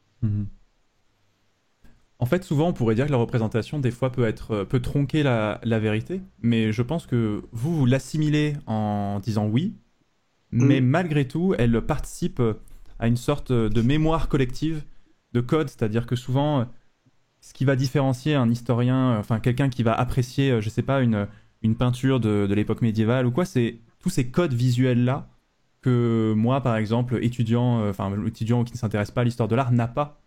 Et en fait, ce que vous expliquez, ce que je pense comprendre, c'est que cette représentation est finalement un socle très fort des contemporains de telle ou telle période. Oui, et puis ça nous est commun, comme vous le dites. Le mot-clé, c'est commun. C'est pour ça que, quand je disais tout à l'heure, moi, je ne me sens pas un lettré, je m'intéresse peut-être à des choses un peu bizarres, en tant que médiéviste, des trucs qui n'intéressent pas tout le monde. Mais ça me paraît difficile de ne pas m'intéresser à des choses qui intéressent tout le monde. En fait, voilà. Sincèrement, d'avoir... Je vois pas l'intérêt d'avoir que des goûts élitistes ou aristocratiques. Voilà. Je serais pas plus heureux comme ça. Donc, quand il y a un grand événement, qui soit un événement sportif, j'ai envie d'en être. Voilà. Parce que c'est des représentations communes et ça m'intéresse. On parle des séries, ça m'intéresse. Ça m'intéresse parce que c'est pas seulement que je veux faire le malin sur Game of Thrones, qui serait une allégorie du pouvoir. Mais c'est que à partir du moment où ça devient une représentation commune, mondiale, si on veut vivre en société, si on veut être contemporain, bah, il faut s'y intéresser. Et puis de toute façon, on est façonné par ça. Oui. C'est-à-dire que on parle d'historiographie, mais l'historiographie, c'est une historiographie savante, mais à un moment, si je raconte une histoire, je vais essayer de trouver une narration. Et moi, ça m'intéresse beaucoup. Je vais essayer de trouver une narration. Et donc, cette narration, je vais la trouver, je vais en trouver où l'inspiration? Oui. Bah, dans le cinéma, dans les séries, voilà. Par exemple, j'ai fait un livre un savant, un peu complexe, qui s'appelait La Trace et l'aura, sur les vies posthumes d'Ambroise de Milan. C'était très compliqué parce qu'il fallait raconter 1000 ans d'histoire. Et je savais pas comment commencer. Est-ce qu'il fallait commencer au début, au milieu, à la fin? Je savais pas. Et j'ai un bon copain qui s'appelle Étienne Hanheim, qui me connaît bien, et qui m'a dit,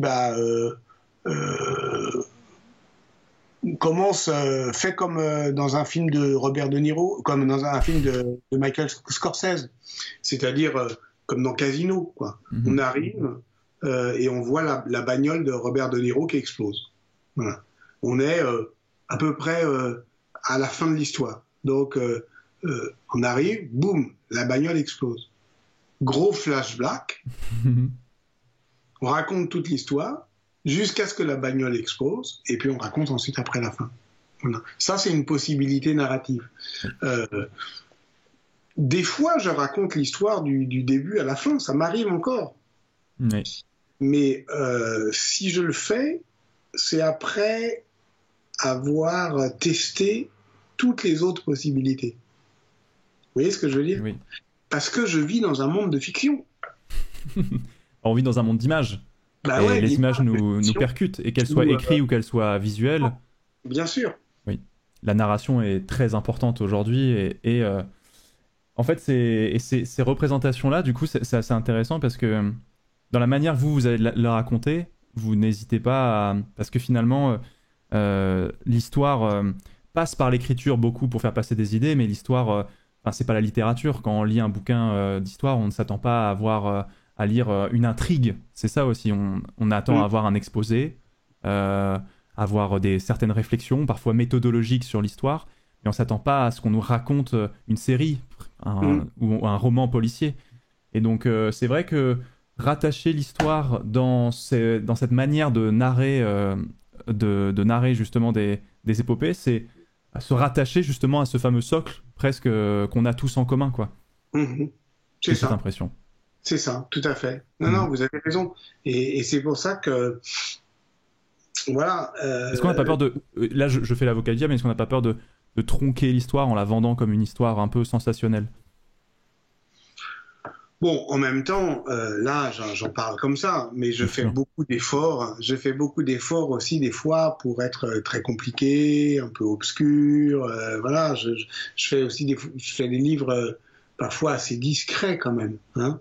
Je cherche pas toujours la bagnole qui explose, le gros effet. Quoi. Voilà. Je suis plutôt, en réalité... Vous faites vos films d'auteur de temps en temps. C'est ça. C'est ça. C'est ça. Non mais c'était intéressant aussi de comprendre comment est-ce que vous abordez quelle est votre méthode aussi de raconter, puisque le but, et parce que c'est aussi quelque chose qui vous guide vous, qui est le désir de partager au plus grand nombre. C'est aussi pour ça, je pense que c'est ce qui vous motive beaucoup, à mon avis. C'est pour ça aussi que le fait que vous soyez au Collège de France vous motive aussi. C'est le fait de partager au plus grand nombre et donc de se mettre à la hauteur, comme vos profs ont pu le faire quand vous étiez étudiant. Pour revenir sur l'histoire justement de la peste, on parlait justement de l'ignorance et de l'incapacité à comprendre ce mal. Essayons justement de le retracer, et c'est là où finalement vous allez donner un cours, il me semble, dessus sur l'interdisciplinarité qui va arriver pour faire la généalogie ensuite de ce mal qu'est la peste. Comment est-ce que la recherche évolue autour de la peste, justement? Justement, en réarticulant des savoirs qui viennent de disciplines très différentes. Et pourquoi, au fond, ce qui m'a intéressé aussi dans cette question, c'est comment c'était devenu un laboratoire de l'interdisciplinarité. Par exemple, l'archéologie. L'archéologie, lorsque vous tombez sur aujourd'hui un cimetière, et vous pouvez tomber par hasard, vous faites un parking et vous butez sur un truc, il y a une loi qui s'appelle la loi sur l'archéologie préventive qui fait qu'aujourd'hui, ce qui est pas mal, hein, il n'y a pas beaucoup de pays qui ont l'équivalent de ce qu'on appelle l'INRAP, l'Institut national de recherche d'archéologie préventive. Préventive, c'est-à-dire quand vous faites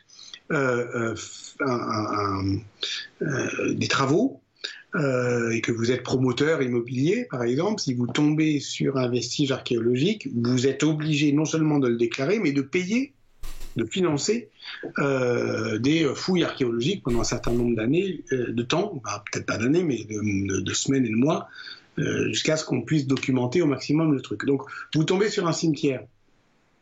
Oui.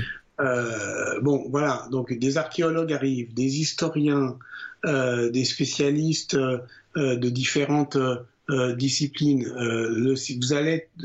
Vous êtes avec des restes osseux.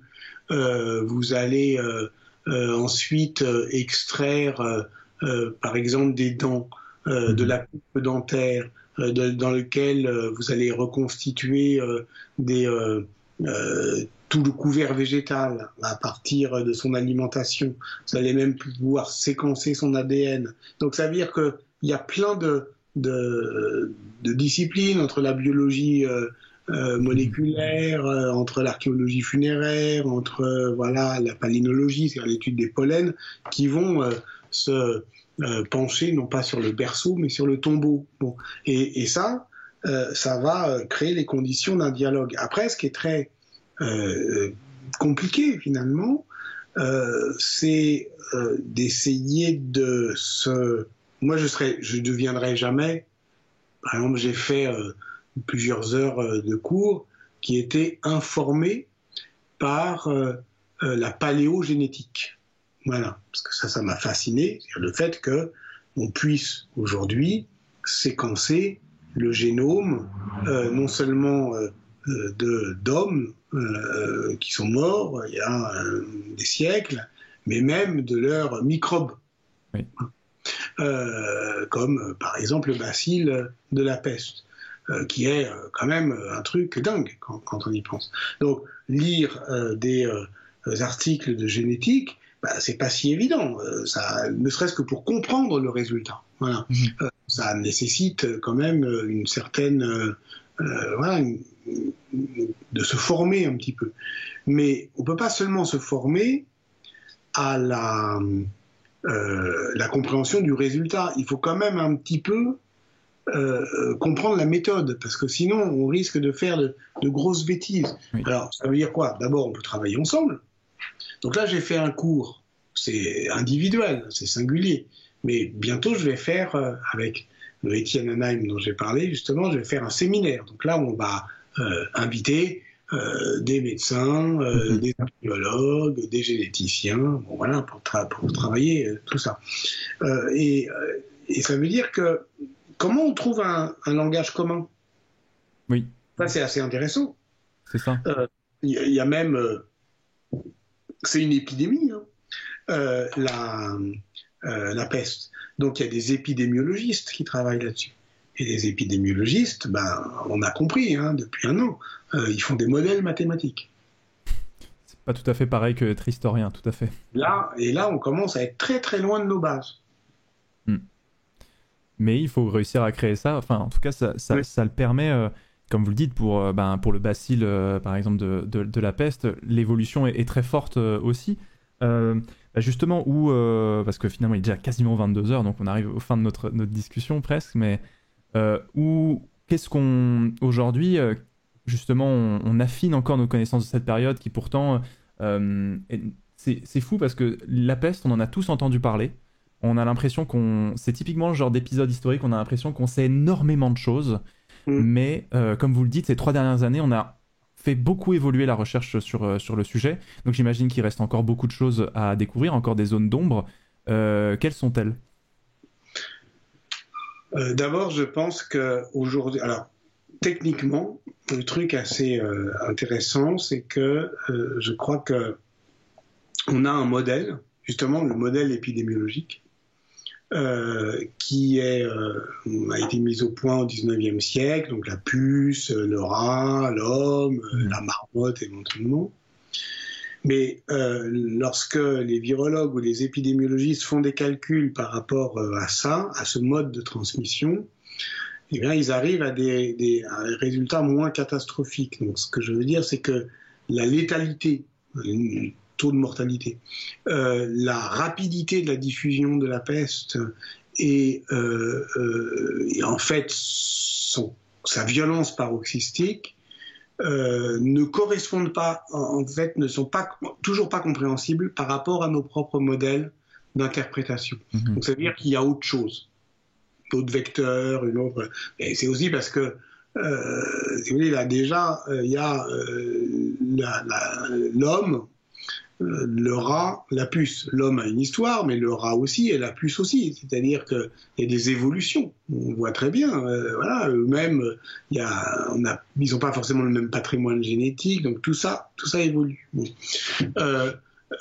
L'autre truc absolument passionnant, donc ça c'est rapport, disons, nature-culture. L'autre truc, c'est histoire mondiale. Oui. C'est-à-dire que notre histoire de la peste, elle était très européocentrée, celle qu'on a appris à l'école. C'est la peste arrive en Europe, mais elle reprend donc au fond toutes les routes de l'ancien monde et elle désigne par sa vitesse de diffusion l'interconnexion des économies et des sociétés. Elle est au fond un indice de mondialité. C'est-à-dire que si une société n'est pas atteinte par la peste, ça veut dire qu'elle n'était pas connectée au monde. Comme l'Islande, par exemple. Comme l'Islande.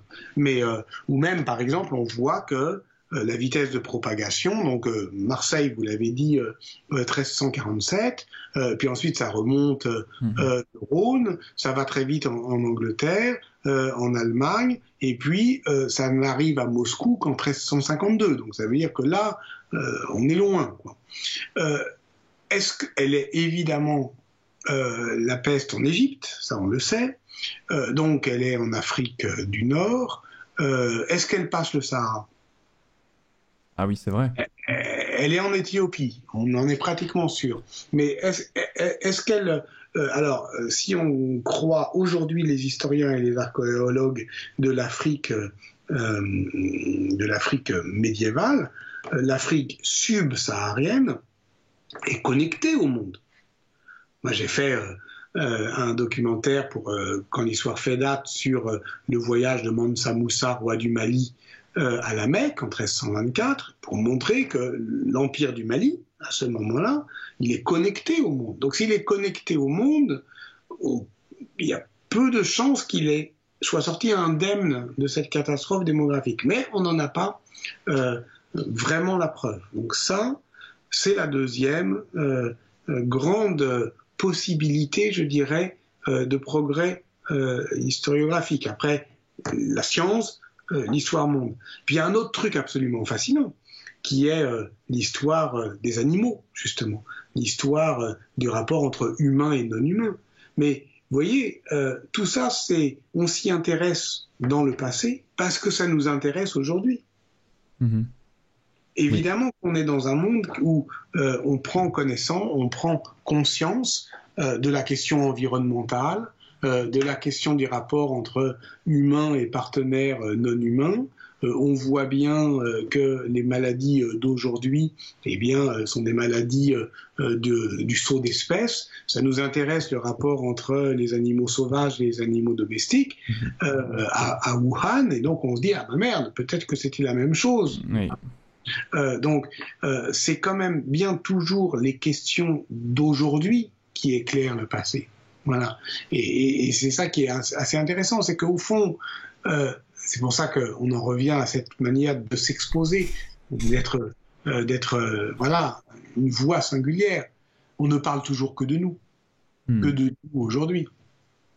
Si on s'intéresse à la peste comme événement global lié à l'histoire environnementale et lié à la manière dont les hommes ont pu à un moment donné, parce qu'ils étaient très nombreux et très densément et qu'ils occupaient très densément les territoires, mordre sur des réservoirs animaux et ainsi se choper des maladies dont ils étaient distants mais qui voilà, maintenant sont au contact.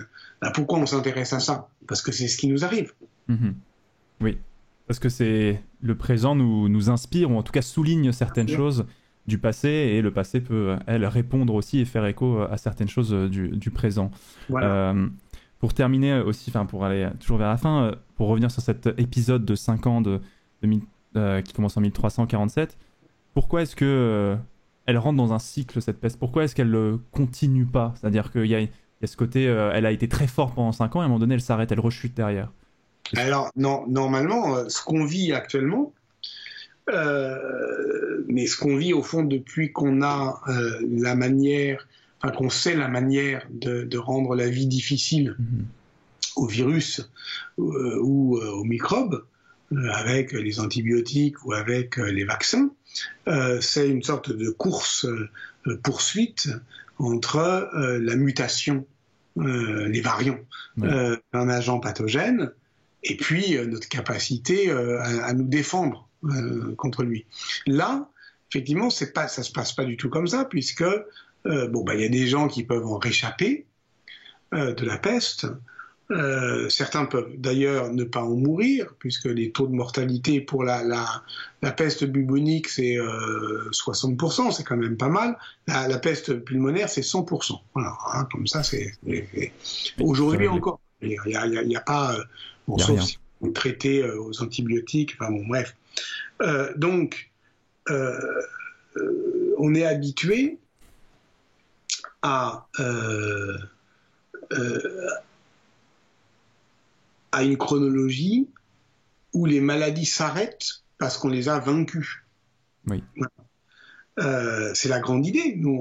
C'est le rêve du XXe siècle, c'est de vacciner tout le monde. C'est Pasteur. Voilà. Il n'y a pas beaucoup de maladies qu'on a réussi à éradiquer complètement. Voilà. La variole, mais bon. Sinon, malheureusement. Des maladies justement tropicales continuent à tuer aujourd'hui. Bon, voilà. Donc, votre question, elle est tout à fait pertinente. C'est pourquoi ça s'arrête? Par exemple, est-ce qu'il y a une immunité? Oui. Oui, probablement.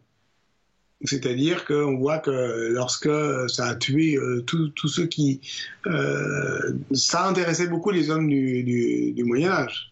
C'est-à-dire qu'ils avaient remarqué que, 1, tout le monde ne mourait pas, et que 2, ceux qui l'avaient eu ne l'avaient plus à nouveau. Et donc ils se rendaient compte de ça quand même. Ouais, ils se rendaient compte de ça. Donc il doit y avoir des phénomènes du point de vue biologique d'immunité, et puis il y a aussi des phénomènes qui nous échappent totalement, qui sont liés au monde animal. Oui. Par exemple, si tous les rats sont morts, le réservoir peut disparaître. Oui. Et donc, c'est aussi une leçon d'humilité, c'est-à-dire que ça veut dire que, franchement... ça ne dépend pas que de nous, quoi. Ça ne dépend pas que de nous, voilà. Intéressant. Ça ne dépend pas que de nous. La phrase est... Aujourd'hui aussi, elle fait écho, aussi, vraiment. Oui. Les gens posent la question dans le chat, est-ce qu'une peste pourrait revenir aujourd'hui? Est-ce que finalement, on n'a pas trouvé de solution médicale, on va dire, on a les informations, mais comme vous le dites, il y a des petits traitements qui peuvent exister par antibiotiques, mais... Oui, par antibiotiques, il n'y a pas de vaccin. Oui. Et c'est une maladie qui est toujours surveillée. C'est pas le premier enjeu de santé publique, surtout aujourd'hui. Mais par exemple, si vous tapez sur Internet, vous pouvez marquer OMS, peste, et il y a un rapport annuel de l'Office mondial de la santé et un manuel de la peste qui vous indique que faire en cas de peste, par exemple. Voilà. Donc, c'est une... ben voilà. Oui. C'est exactement ça. Voilà. Et ça renvoie vers plein de voilà. ressources. Des ressources, conseils aux voyageurs, recommandations pour les voyageurs à destination de Madagascar, parce que à Madagascar, la peste est endémique. Voilà. Oui. Donc elle fait partie de l'île, quoi. Ça fait partie de son... Voilà, c'est-à-dire qu'il y a tous les ans, il y a des gens qui meurent. Donc, c'est surtout, je le répète, un enjeu de bioterrorisme. Voilà.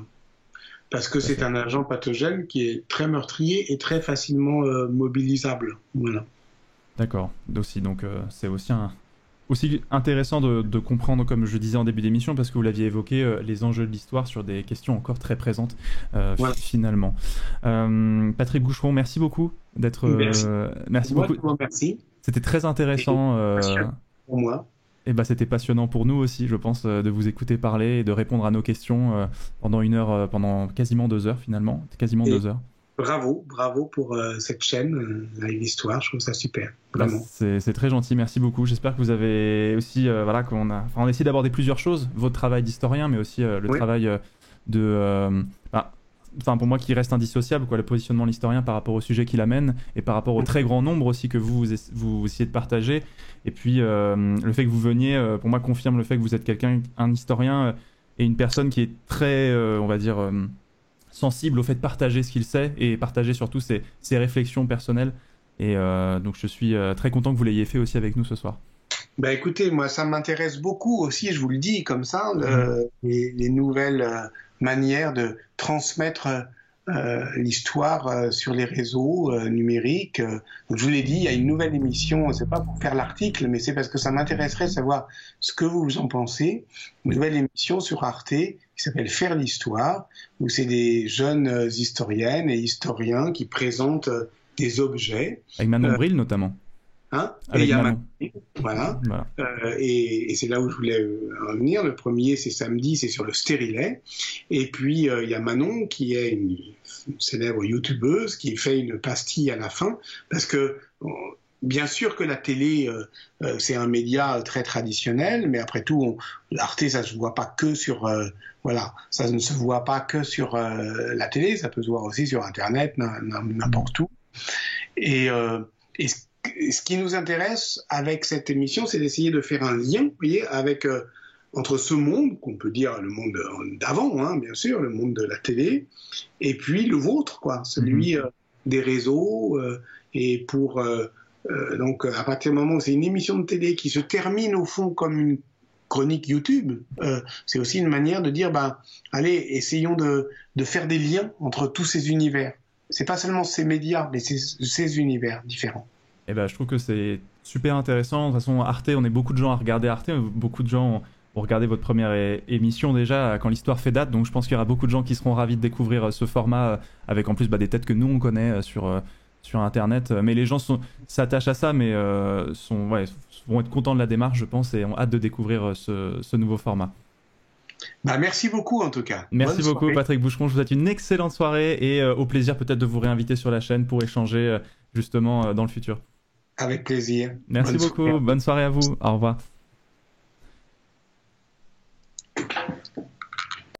Bon, c'était bien, hein. C'était bien. On fera une réinvitation. On va réinviter. Hein. C'était chouette. C'était trop bien. C'était trop chouette de pouvoir échanger avec lui et de relancer parce que c'est vrai que là, pour le coup, c'était un sujet où je vous ai pas fait de cadeau et je suis très content que vous ayez été nombreux ce soir parce qu'avec Patrick Boucheron je savais qu'on allait parler de la peste mais que plus largement on allait parler du positionnement de l'historien Et ce que dit Patrick Boucheron, c'est pas non plus une vérité immuable, c'est-à-dire que c'est un point de vue et il le dit lui-même. Et je trouvais ça bien parce qu'il est très transparent aussi sur sur bien ses réflexions personnelles en tant qu'historien, de son positionnement il le dit dans beaucoup d'interviews sur le sens de son existence en tant qu'historien. Et donc je trouvais ça chouette aussi qu'il partage cette réflexion avec nous ce soir, que ce soit à travers son parcours, que ce soit à travers aussi le cours qu'il a donné au Collège de France. Et puis j'espère que ça vous a plu et que vous avez passé une excellente soirée. En tout cas, moi j'ai été, je me suis vraiment, vraiment régalé. Donc voilà.